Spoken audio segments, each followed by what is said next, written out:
Salut à tous et bienvenue, c'est Jean-Mi. Aujourd'hui on va parler de Tidal Blades 2 Rise of the Unfolder. Tidal Blades 2 est un jeu de Tim Ebeneisner. Il est illustré par Mr. Cunnington qui s'est aussi occupé du lore. C'est un jeu coopératif pour 1 à 4 joueurs, des durées de partie de 60 à 120 minutes à partir de 12 ans. Le jeu est édité par Druid City Games. Le jeu a connu une campagne de financement participatif il y a quelques temps sur Kickstarter et le jeu est actuellement en livraison. Incarnez un Tidal Blades et explorez la mystérieuse Fold. Améliorez vos compétences et combattez pour sauver le royaume, tout ça au travers de 18 scénarios et 40 heures de jeu. Allez, on va voir ce qu'il y a dans les boîtes. Et on se retrouve avec les boîtes. Donc là, ce qu'on va faire, on va se faire un unboxing de la boîte principale, du set de miniatures, et ça, si je ne me trompe pas, ça doit être les stretch goals. Voilà la boîte de base, j'ai rien ouvert, juste enlevé le plastique. On va découvrir ensemble ce qu'il y a à l'intérieur. J'avais pledgé le 1, que j'ai beaucoup aimé. D'ailleurs, j'avais fait une vidéo d'unboxing et les règles du 1. Vous aurez au cours de la vidéo des petits i qui apparaissent. Vous pouvez cliquer dessus pour voir de quoi il en retourne. Voyons ça. J'avais beaucoup aimé le premier, mais vraiment beaucoup. Et je trouve la direction artistique vraiment incroyable. Donc là on a quoi? On a des papiers, les aides de jeu, pareil, le tour des héros. Donc c'est un jeu coopératif qui suit les événements du premier et c'est une campagne narrative. On va regarder celui-là. Donc là, les fiches de héros. Voilà. C'est les mêmes qu'on retrouve dans le 1. Donc pour pouvoir le faire plusieurs fois, je présume. Ici, pour protéger le livre. Et donc là, le mapbook. Donc le C, on va peut-être pas trop regarder pour pas spoiler, mais quand même causer une idée de à quoi ça ressemble. J'aime beaucoup les illustrations, encore une fois. Donc le scénario book.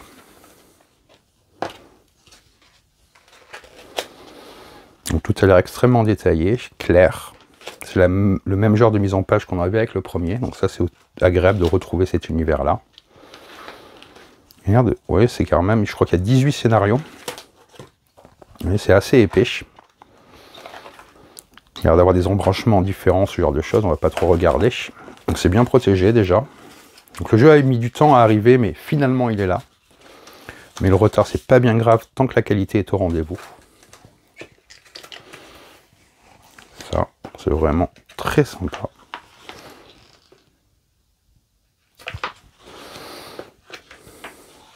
J'ai hâte de me plonger dans l'histoire et de voir ce qui se passe après les événements du premier. Je prends un mapbook.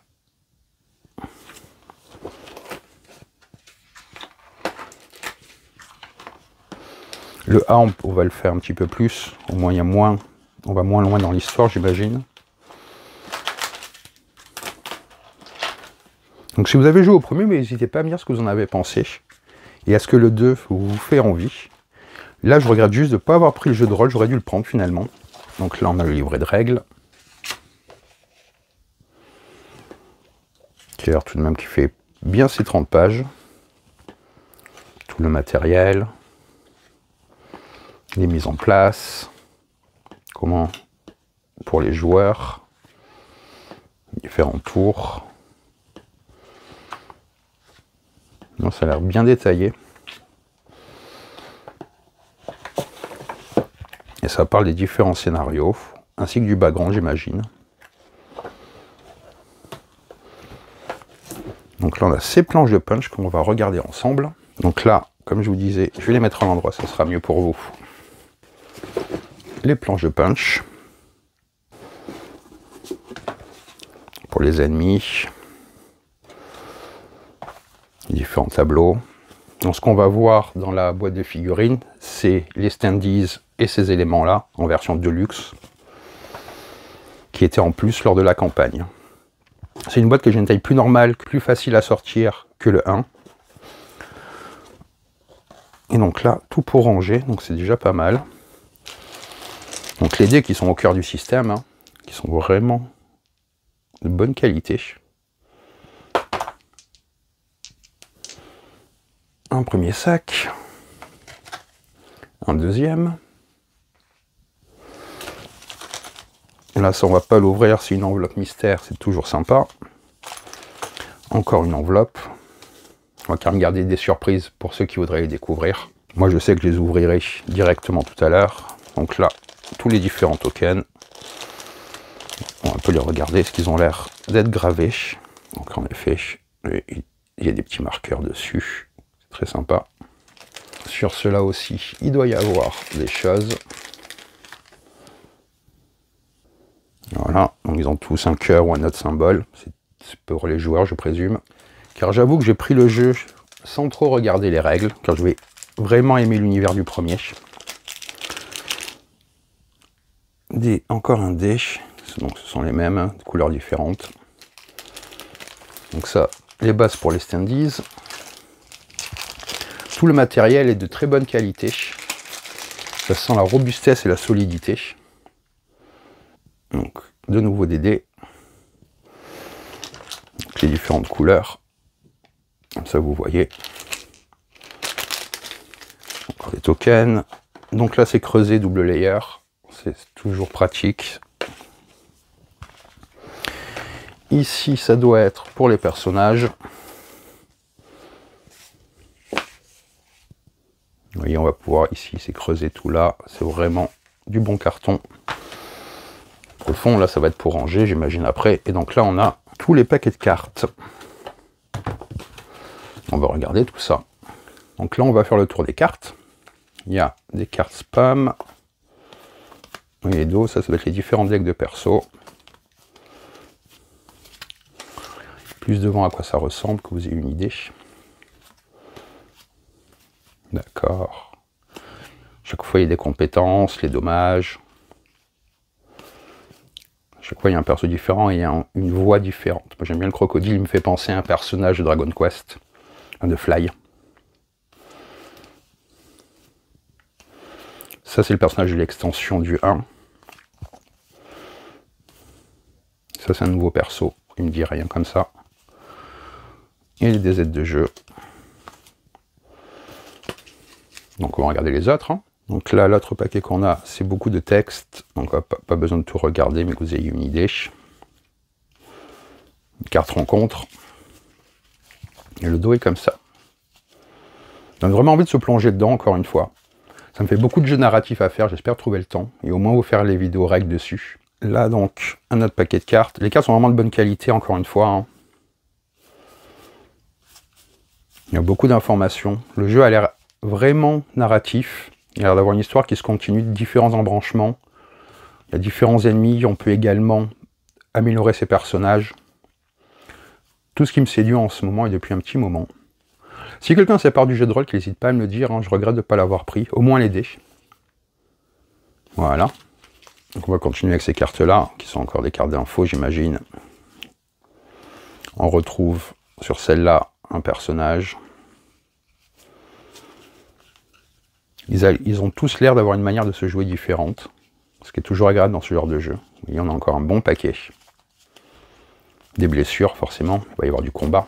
Donc là encore, des cartes, vous voyez, encore avec les personnages. Des ennemis aussi, je présume. Voilà. Il va y avoir de la lecture et de quoi s'amuser pendant des heures. Sparring partner, peut-être de l'entraînement, qui sait. Dos des cartes, c'est toujours sympa de voir le dos des cartes, parce que des fois on oublie, mais moi j'aime quand le dos est agréable à voir. Voilà. Avant-dernier paquet de cartes. Vous voyez, ça sert à rien que je fasse trop le tour de tout ça, étant donné que c'est des chiffres, mais au moins vous avez une idée de la direction artistique. C'est un couple qui se fait appeler Monsieur Cunnington qui fait tout ça, qui a aussi développé l'univers. Les Druid City Games sont connus quand même pour leur jeu de qualité, surtout au niveau du matériel. Donc pour ceux qui suivent sur Facebook, je n'avais pas annoncé celle-là de vidéo, elle n'était pas prévue sur le planning, mais vu que je l'ai reçue, j'avais envie de faire l'unboxing avec vous plutôt que d'attendre.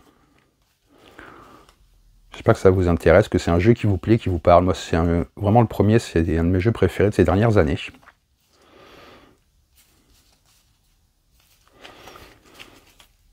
Donc celui-là, ce qui change, c'est que c'est un jeu coopératif. Hein. Donc là, on a fait le tour de la boîte de base. Je vais tout ranger rapidement et on va passer à la boîte avec les figurines. Donc là, on se retrouve avec la boîte avec les figurines, donc le miniature set. C'est bien de l'avoir fait à part parce que si je me souviens bien, dans le 1, il y avait forcément les figurines parce que c'est une boîte énorme, on n'avait pas trop le choix et ça a peut-être empêché que la boîte arrive rapidement en retail. Donc là, tout pour ranger déjà, ça c'est toujours agréable. Donc vous voyez, Et là, le premier trace de figurine, donc. Je vais le monter. Voilà. On va en faire quelques-unes. Donc là, c'est, je pense, des ennemis. On va en prendre quelques-uns pour les voir de plus près. Elles ont l'air très détaillées. Là, vraiment pas mal. Encore d'autres.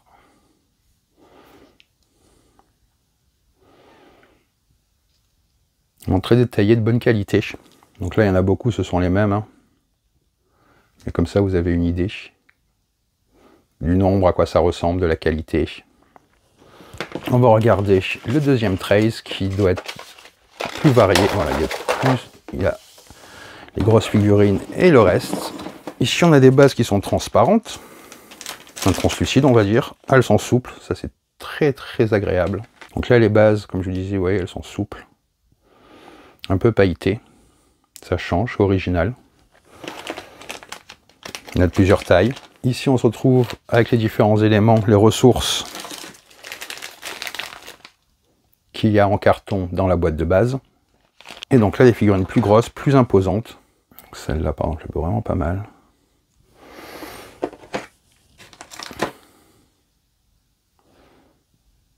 Celle-là, gros carabre.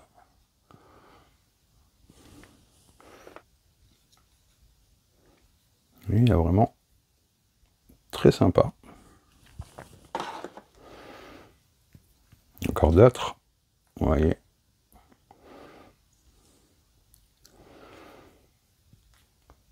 Rien que les figurines permettent de se projeter et de vivre l'aventure que le jeu va nous proposer. Je crois que c'est une quarantaine d'heures de jeu, si je ne me trompe pas. À voir si c'est possible à refaire, ça serait bien. S'il y a plusieurs embranchements et des évolutions différentes des personnages, ça va être possible, j'imagine. Donc voilà pour les différentes figurines. Vous voyez, ça se range très bien. On va remettre ça. Donc ça, c'était un add-on, hein. C'était pas compris de base.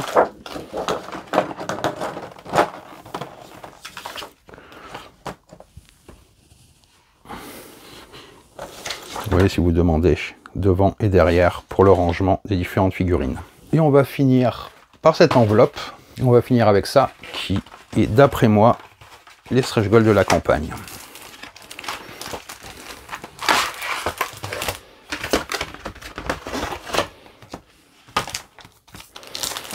On se retrouve donc avec de nouvelles maps. Elles sont de bonne qualité. Ça doit rajouter des nouveaux environnements, je présume.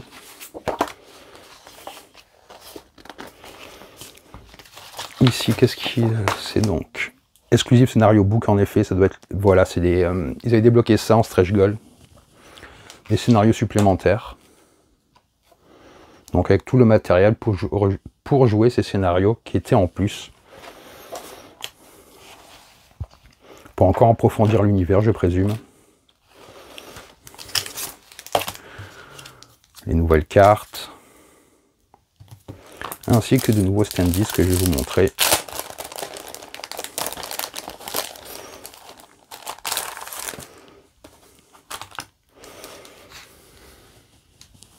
Qui, du coup, se détacheraient facilement, mais j'ai pas l'impression de les avoir vus. Faudrait voir s'ils sont dans la boîte de figurines, ça serait bien quand même. Donc voilà pour cet unboxing rapide de Tidal Blades 2 Rise of the Unfolder. J'espère que ça vous a plu, que ça vous a donné envie de découvrir le jeu si vous ne connaissiez pas ni le 1 ni le 2. Moi, c'est vraiment le jeu à l'univers que j'aime beaucoup. Là, le côté narratif, coop, donne encore plus envie. Du coup, ça veut dire qu'on peut aussi jouer en solo si c'est coop. Si vous avez joué au 1, n'hésitez pas à me dire ce que vous en avez pensé. Si vous avez pledgé le 2, est-ce que vous l'avez reçu, est-ce que vous l'attendez? Donc comme je dis, moi je l'ai reçu il y a vraiment pas longtemps. Donc les livraisons sont en cours, ils ont mis du temps à livrer l'Europe. Si la vidéo vous a plu, en tout cas, n'hésitez pas à laisser un commentaire et à vous abonner à la chaîne, ça nous aide pour le référencement et ça fait toujours plaisir. Sur ce, je vous dis bonne partie et bon jeu!